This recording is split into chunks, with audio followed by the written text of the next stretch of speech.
Do it again, Daddy. Every parent has been worn out by a child's persistent demand for one more horsey ride, piggyback run, or other favorite game. Though long gone, those times still bring sweet memories to my mind. At this point in life, I would love one more horsey ride with those sweet babies, even remembering how exhausting they were. Now contrast that with the do it again mindset of Israel following the rebellion of Korah. Just like little children, Israel didn't give up. Instead of surrendering to God's will, they defiantly rose up in further rebellion.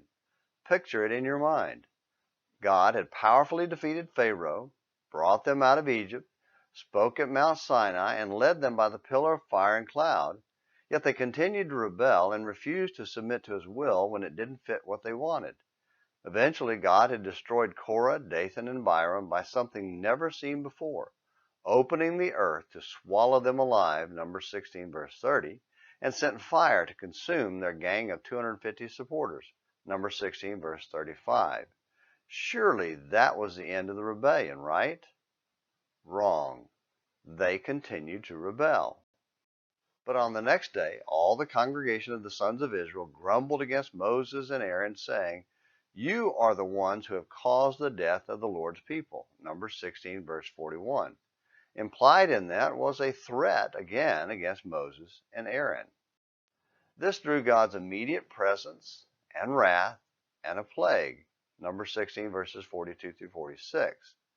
But once again, Moses interceded and sent Aaron out to stand between the people and the plague.